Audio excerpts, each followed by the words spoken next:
ರಾಜಧಾನಿ ಬೆಂಗಳೂರಿನಲ್ಲಿ ಎರಡನೇ ಇಂಟರ್ನ್ಯಾಷನಲ್ ಏರ್ಪೋರ್ಟ್ನ ವಿಚಾರಕ್ಕೆ ಸಂಬಂಧಪಟ್ಟಂತೆ ಬಿಗ್ ಅಪ್ಡೇಟ್ ಒಂದು ಸಿಕ್ಕಿದೆ. ಏನದು ಬನ್ನಿ ನೋಡ್ಕೊಂಡು ಬರೋಣ. ಬೆಂಗಳೂರಿನಲ್ಲಿ ಎರಡನೇ ವಿಮಾನ ನಿಲ್ದಾಣ ಕೊನೆಗೂ ಸಿಕ್ತು ಗುಡ್ ನ್ಯೂಸ್. 3 ಜಾಗ ಗುರುತು, ಕಾರ್ಯಸಾಧ್ಯತಾ ವರದಿಗೆ ಟೆಂಡರ್ ಆಹ್ವಾನ. ಬೆಂಗಳೂರು ಸಮೀಪ ನಿರ್ಮಾಣವಾಗಬೇಕಿರುವ ಎರಡನೇ ವಿಮಾನ ನಿಲ್ದಾಣದ ಬಗ್ಗೆ ಕೊನೆಗೂ ಗುಡ್ ನ್ಯೂಸ್ ಒಂದು ಹೊರಬಂದಿದೆ.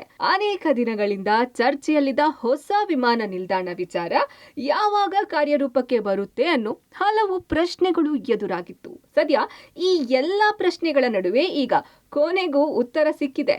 ಸರ್ಕಾರ ಕಾರ್ಯಸಾಧ್ಯತಾ ವರದಿಗಾಗಿ ಟೆಂಡರ್ ಆಹ್ವಾನಿಸಿದೆ. ರಾಜ್ಯ ಕೈಗಾರಿಕಾ ಮತ್ತು ಮೂಲ ಸೌಲಭ್ಯ ಅಭಿವೃದ್ಧಿ ನಿಗಮವು ಟೆಂಡರ್ ಆಹ್ವಾನಿಸಿದ್ದು, ಅರ್ಜಿ ಸಲ್ಲಿಸಲು 2026ರ ಜನವರಿ 12ರವರೆಗೆ ಅವಕಾಶ ನೀಡಿದೆ. ಎರಡನೇ ವಿಮಾನ ನಿಲ್ದಾಣಕ್ಕಾಗಿ ರಾಜ್ಯ ಸರ್ಕಾರ ಕನಕಪುರ ರಸ್ತೆಯಲ್ಲಿರುವ ಚೂಡಹಳ್ಳಿ, ಸೋಮನಹಳ್ಳಿ ಮತ್ತು ನೆಲಮಂಗಲದ ಬಳಿ ಸ್ಥಳಗಳನ್ನು ಗುರುತಿಸಿದೆ. ಭಾರತೀಯ ವಿಮಾನ ನಿಲ್ದಾಣ ಪ್ರಾಧಿಕಾರದ ಉನ್ನತ ಮಟ್ಟದ ತಂಡ ಈ 3 ಸ್ಥಳಗಳ ಪರಿಶೀಲನೆ ನಡೆಸಿ ಪ್ರಾಥಮಿಕ ವರದಿ ನೀಡಿತ್ತು. ಈಗ ಟೆಂಡರಿನಲ್ಲಿ ಆಯ್ಕೆಯಾಗುವ ಸಲಹಾ ಸಂಸ್ಥೆಯು 5 ತಿಂಗಳಲ್ಲಿ ಸರ್ಕಾರಕ್ಕೆ ತನ್ನ ಸಮಗ್ರ ತಾಂತ್ರಿಕ ಮತ್ತು ಆರ್ಥಿಕ ಕಾರ್ಯಸಾಧ್ಯತಾ ವರದಿ ಕೊಡಬೇಕಿದೆ. ಕಳೆದ 5 ವರ್ಷಗಳಲ್ಲಿ ವಾರ್ಷಿಕವಾಗಿ 250 ಕೋಟಿ ರೂಪಾಯಿ ಮೊತ್ತದ ಕೆಲಸಗಳನ್ನು ನಿರ್ವಹಿಸಿರುವಂತಹ ಮತ್ತು ಸದರಿ ಕ್ಷೇತ್ರದಲ್ಲಿ ಕನಿಷ್ಠ ಪಕ್ಷ 5 ಯೋಜನೆಗಳನ್ನಾದರೂ ನಿರ್ವಹಿಸುವ ಸಂಸ್ಥೆಗಳು ಟೆಂಡರ್ನಲ್ಲಿ ಭಾಗವಹಿಸಬಹುದಾಗಿದೆ. ಟೆಂಡರ್ನಲ್ಲಿ ಆಯ್ಕೆಯಾಗುವ ಸಂಸ್ಥೆ ನಾವು ಸೂಚಿಸುತ್ತಿರುವ 3 ಸ್ಥಳಗಳ ಮಳೆ ಪ್ರಮಾಣ, ಭೂಲಕ್ಷಣ, ವಿದ್ಯುತ್, ನೀರು, ಒಳಚರಂಡಿ, ತ್ಯಾಜ್ಯ ನಿರ್ವಹಣೆಯಂತಹ ಮೂಲಸೌಕರ್ಯಗಳು, ಸುತ್ತಮುತ್ತಲಿನ ಜನಸಂಖ್ಯೆ, ಅಭಿವೃದ್ಧಿ, ಶಬ್ದ ಮತ್ತು ವಿಮಾನ ನಿಲ್ದಾಣದಿಂದ ಉಂಟಾಗುವ ಮಾಲಿನ್ಯ ಇತ್ಯಾದಿಗಳನ್ನು ಗಮನ ಹರಿಸಿ ವರದಿ ನೀಡಬೇಕಾಗಲಿದೆ.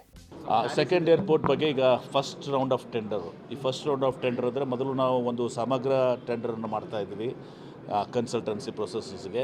ಈಗ ಅದನ್ನು ನಮಗೆ ಅನೇಕ ಎಕ್ಸ್ಪರ್ಟ್ಸ್ ಸಲಹೆ ಬಂದಮೇಲೆ ಈಗ ಏನು ಮೊನ್ನೆ ಏರ್ಪೋರ್ಟ್ ಅಥಾರಿಟಿ ಆಫ್ ಇಂಡಿಯಾದವ್ರು ಬಂದು ವಿಸಿಟ್ ಮಾಡಿದ್ದಾರೆ.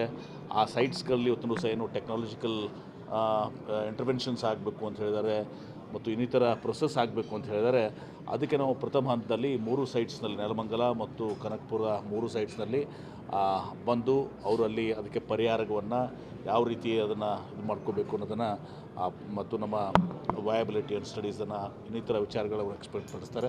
ಇನ್ನು ಎರಡನೇ ವಿಮಾನ ನಿಲ್ದಾಣ ಅಭಿವೃದ್ಧಿಗೆ ತಗುಲುವ ವೆಚ್ಚ, ಅಗತ್ಯ ಇರುವ ಭೂಮಿ, ರಕ್ಷಣಾ ಸಚಿವಾಲಯ ಮತ್ತು ನಾಗರಿಕ ವಿಮಾನಯಾನ ನಿರ್ದೇಶನಾಲಯ ಸೇರಿದಂತೆ ಹಲವು ಕಡೆಗಳಿಂದ ಪಡೆಯಬೇಕಾಗಿರುವ ಅನುಮೋದನೆಗಳ ವಿವರಗಳು ಮುಂತಾದವನ್ನು ಈ ಕಾರ್ಯಸಾಧ್ಯತಾ ವರದಿಯಲ್ಲಿ ನೀಡಬೇಕಾಗುತ್ತದೆ. ಜೊತೆಗೆ ಹೊಸ ವಿಮಾನ ನಿಲ್ದಾಣಕ್ಕೆ ಹಾಲಿ ಇರುವ ವಿವಿಧ ರೀತಿಯ ಸಂಪರ್ಕ, ವಿಮಾನ ನಿಲ್ದಾಣ ನಿರ್ಮಾಣ ನಂತರ ಏನೆಲ್ಲ ಮೂಲಸೌಕರ್ಯ ಅಭಿವೃದ್ಧಿಪಡಿಸಬೇಕು ಎಂಬುದರ ಬಗ್ಗೆಯೂ ಸಲಹಾ ಸಂಸ್ಥೆ ಅಧ್ಯಯನ ನಡೆಸಲಿದೆ.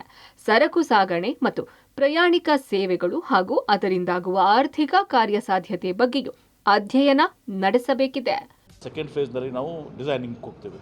ಡಿಸೈನಿಂಗಕ್ಕೆ ಅದಾದಮೇಲೆ ಸೆಕೆಂಡ್ ಫೇಸ್ಗೆ ನಾವು ಡಿಸೈನಿಂಗಿಗೆ ಇಂಟರ್ನ್ಯಾಷನಲ್ ಕನ್ಸಲ್ಟೆಂಟ್ ಆರ್ಕಿಟೆಕ್ಟ್ಸ್ಗೆ ಕರೆಯುವಂಥ ಕೆಲಸ ಮಾಡ್ತಾಯಿದ್ದೀವಿ. ಜನವರಿ 12 ಬಹುಶಃ ಇವತ್ತು ಲಾಸ್ಟ್ ಡೇ ಇದೆ. ಅದಕ್ಕೆ ಒಂದು ಭಾಳ ವ್ಯವಸ್ಥಿತ ರೀತಿಯಲ್ಲಿ ನಾವು ಮುಂದುವರಿತಾ ಇದ್ದೇವೆ. ಬೆಂಗಳೂರಿನಲ್ಲಿ ಸೆಕೆಂಡ್ ಏರ್ಪೋರ್ಟು ನಾವೆಲ್ಲರೂ ಭಾಳಷ್ಟು ಆತುರದಿಂದ ಭಾಳಷ್ಟು ದಿನದಿಂದ ಬರ್ತದೆ. ಒಟ್ಟಾರೆ 2033ರ ಒಳಗೆ ಹೊಸ ವಿಮಾನ ನಿಲ್ದಾಣ ಕಾಮಗಾರಿ ಮುಗಿಸಲು ಸರ್ಕಾರ ಚಿಂತನೆ ನಡೆಸಿದ್ದು, ಸದ್ಯ ಮುಂದಿನ 5-6 ತಿಂಗಳ ಒಳಗೆ ಗುರುತಿಸಿರುವ 3 ಜಾಗಗಳಲ್ಲಿ ಯಾವುದು ಸೂಕ್ತ ಅನ್ನೋ ಸಂಬಂಧ ಕಾರ್ಯಸಾಧ್ಯತೆ ವರದಿ ನೀಡಲಿದ್ದು, ಆ ಆಧಾರದ ಮೇಲೆ ಎಲ್ಲಿ ಹೊಸ ವಿಮಾನ ನಿಲ್ದಾಣ ನಿರ್ಮಾಣ ಆಗಲಿದೆ ಅನ್ನೋದು ತಿಳಿಯಲಿದೆ. Raghu Mariswamy, metro bureau, public TV, Bengaluru.